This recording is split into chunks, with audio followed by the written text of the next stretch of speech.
নমস্কার, সবাই কেমন আছেন? আশা করছি সবাই সুস্থ আছেন, ভালো আছেন। আমরাও ভালো আছি। আমার এই নতুন ভিডিওতে আপনাদের সবাইকে স্বাগতম। আজকের ব্লগটি শুরু করছি একদম গভীর রাত থেকে। এখন ঘড়িতে বাজে রাত 1টা। এবারে আপনারা হয়তো অনেকেই ভাবছেন যে এত গভীর রাতে কে আবার ব্লগ শুরু করে। আসলে আজকে সন্ধেবেলায় একটুখানি মুড়ি খাওয়ার জন্য রাতের বেলার ডিনারটা করাই হয়নি, তখন খুব পেট ভরা ছিল। হঠাৎ করে দেখছি এখন রাত 1টার সময় ভীষণ পরিমাণে আমার খিদে পেয়ে গেছে। সেই জন্য ভাবলাম আজকে দুপুরবেলায় যে ভাতটা বানিয়েছিলাম সেটা তো একটুখানি বাড়তি হয়ে গিয়েছিল, আর সেই ভাতটা রেখে দিয়েছিলাম ফ্রিজে। সেই ভাতটাই এখন বার করে ভাবলাম পান্তা ভাত করে খাই। ডিনারে সাধারণত আমরা রুটিই খাই, কিন্তু এত গভীর রাতে আর রুটি করতে ইচ্ছাই করছিল না। সেই জন্য ভাবলাম ওই ভাতের মধ্যে একটু জল মিশিয়ে তার মধ্যে কাঁচা পেঁয়াজ, কাঁচা লঙ্কা আর সর্ষের তেল আর একটুখানি লেবু, এই সব কিছু দিয়ে ভাতটাকে ভালো করে চটকে চটকে মেখে হাপুস হুপুস করে খাবো, এটাই ভাবলাম। আর তাছাড়াও পান্তা ভাত খেতে আমার বরাবরই খুবই ভালো লাগে, ভীষণ প্রিয় এই ভাতটা। এই ভাতের সঙ্গে যদি কিছু একটা ভাজাভুজি থাকতো তাহলে আরো ভালো হতো।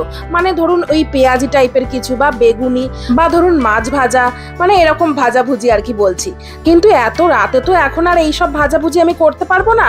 মাছ আছে ফ্রিজে, কিন্তু সেটা বার করলেও এখন ছাড়ানো খুব মুশকিল, বরফ হয়ে আছে। সেই জন্য ভাবলাম একটু ডিম ভাজা করে নেব। ডিম ভাজা দিয়ে খেতেও খুবই ভালো লাগবে। তাই ভাবলাম এত রাতে যখন জেগেই আছি তখন একটা ভিডিওই করে নিই। কি করব, আর টাইমটাকে তো কাজে লাগাতে হবে, তাই এত রাতে আর কি ব্লগটা শুরু করা। এমনিতেই রোজ রাতে আমরা ওই 10:30 থেকে 11টার মধ্যে খেয়ে দিয়ে শুয়ে পড়ি। এখানে মোটামুটি রাতে সবাই ওই 7:30 থেকে 8:30টার মধ্যে ডিনার করে নেয়, কিন্তু আমরা অত তাড়াতাড়ি ডিনার করি না। তার কারণ আমাদের অভ্যাস নেই তো। আর অত তাড়াতাড়িও যদি ডিনার করে নিই না, রাতে আবার এই রকম খিদে পেয়ে যাবে। আজকেই যেমন ওই টাইমটাতে মুড়ি খেয়ে নিয়েছিলাম, রাতে তখন খিদে পাইনি যখন আমরা ডিনার করি, কিন্তু এখন আমার হঠাৎ খিদে পেয়ে গেছে, আর সেই জন্য ঘুমও আসছিল না। তাই ভাবলাম থাক বাবা, শরীরটাকে কষ্ট দিয়ে আর লাভ নেই, একটুখানি খেয়ে নিই তারপরেই ঘুমাবো। এবারে এই পান্তা ভাতের মধ্যে ভাবলাম একটা ফোড়ন দেওয়া যাক দক্ষিণ ভারতীয় স্টাইলে। কি বলুন তো, এই যে সর্ষের তেলের মধ্যে একটুখানি সর্ষে ফোড়ন আর একটুখানি কারি পাতা। এর মধ্যে আমার একটা ভুল হয়ে গিয়েছিল, সেটা হচ্ছে একটু শুকনো লঙ্কা দিলে আরো ভালো হতো।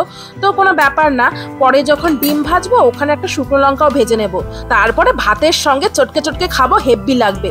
আর এই যে কারি পাতা, আগের দিন যখন নো ফিলসে গিয়েছিলাম তখন এই কারি পাতাগুলো কিনে নিয়ে এসেছিলাম।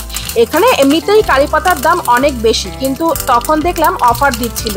একটা প্যাকেটের মধ্যে 2টো কারি পাতার ডাল ছিল, দাম নিয়েছিল 99 সেন্টস, মানে ধরুন ওই 62 টাকা। তেলের মধ্যে এই সর্ষে আর কারি পাতা দেওয়াতে কেমন কটমট করে আওয়াজ হচ্ছে দেখলেন? খুব তেল ছিটকাচ্ছিল। ওই 1 মিনিট থেকে 1.5 মিনিট মতো একটু ভেজে নিলাম, তারপরে এই পান্তা ভাতের মধ্যে ওই ফোড়নটা ঢেলে দিলাম। এই কারি পাতার ফ্লেভারটা কি যে ভালো লাগে যে কি বলবো। তার সঙ্গে সর্ষের তেল, সর্ষে সবকিছু মিলে মিশে একটা অপূর্ব স্বাদ এনে দিয়েছিল এই পান্তা ভাতটায়। পান্তা ভাত তো তাতে কি হয়েছে, সবকিছুই যদি একটু এইরকম ভাবে রসিয়ে কষিয়ে খাওয়া যায়, তখন এই সাধারণ খাবার জিনিসেরই স্বাদ হয়ে ওঠে অমৃতের সমান। কি ঠিক বললাম না? আমি জানি যে আমার পরিচিত এখন কেউ যদি আমার এই ভিডিওটা দেখে তাহলে ভাববে বিদেশে এসেও কিনা পান্তা ভাত খাচ্ছে, আবার সেটা নিয়ে এত বড় বড় কথা বলে ভিডিও করছে। কিন্তু বিশ্বাস করুন, তাতে আমার কিচ্ছু যায় আসে না। আমার এই সাধারণ ছোট ছোট জিনিসগুলো খেতে ভীষণই ভালো লাগে। সেদ্ধ ভাত, পান্তা ভাত, তো সেইগুলো আমি বিদেশে কেন, যেই দেশেই থাকি না কেন, খাবোই খাবো। আমার ইচ্ছাটাই আমার কাছে সবচেয়ে বেশি প্রায়োরিটি পায়।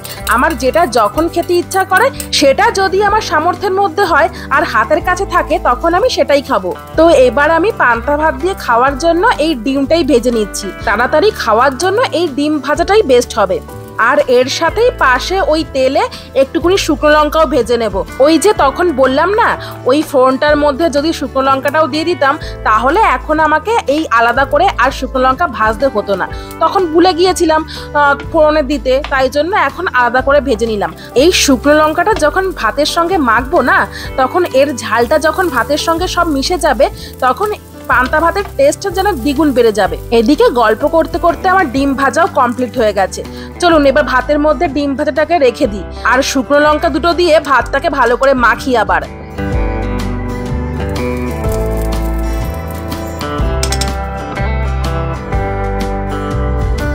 এই ভাতের মধ্যে আজকে অনেকগুলো লঙ্কা দিয়েছি, মানে 2টো শুকনো লঙ্কা, 2টো কাঁচা লঙ্কা, ভাত মাখার সময় বুঝতেই পারছিলাম বেশ ভালোই ঝাল হবে ভাতটা, তবে পান্তা ভাত একটু ঝাল ঝাল হলে ভালোই লাগবে।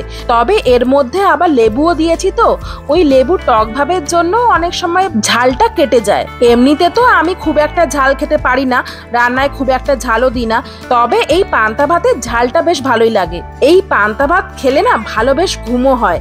আর এই রাতের বেলা যখন এই ভাতটা খাচ্ছি, তাহলে আজকে রাতের বেলা বেশ ভালো ঘুমই হবে। ভাত মাখতে মাখতে এইসব কথাই ভাবছিলাম আর কি। দেশে যা গরম পড়েছে শুনছি, তাতে এই রকম ভাবে পান্তা ভাত খাওয়া কিন্তু শরীরের পক্ষে খুবই ভালো, শরীরকে ঠান্ডা রাখতেও বেশ কাজে দেয়। উড়িষ্যার দিকে এইরকম একটা খাবার বানায়, যার নাম হচ্ছে পাখাল ভাত। গরমকালে তো ওখানে এটা খুবই জনপ্রিয় খাবার, এতটাই জনপ্রিয় যে পাখাল দিবস বলেও একটা দিন উদযাপন হয় উড়িষ্যায়, সেটা হচ্ছে 20 মার্চ। ওই যে বললাম, শরীরকে ঠান্ডা রাখতে, হজমে সাহায্য করতে আর প্রোবায়োটিক সমৃদ্ধ বলেই এই ভাতটা এতটাই জনপ্রিয়। অনেক ভাবেই তো পান্তা ভাত খাওয়া যায়, তবে আমার মতো করে একদিন পান্তা ভাতটা খেয়ে দেখুন, ভালো লাগবেই লাগবে। আমার যে এটা খেতে কি যে ভালো লাগছিল, যে কথায় প্রকাশই করা যাবে না। এত ভালো লাগছিল যে খেতে খেতে চোখটাই বন্ধ হয়ে যাচ্ছিল। ঠিক আছে, তাহলে আমি খেতে থাকি। আর আজকের মতো ব্লগটা এখানেই শেষ করলাম। আবার দেখা হবে নতুন কোনো ব্লগে। ততক্ষণ অবধি ভালো থাকবেন, সুস্থ থাকবেন। টাটা।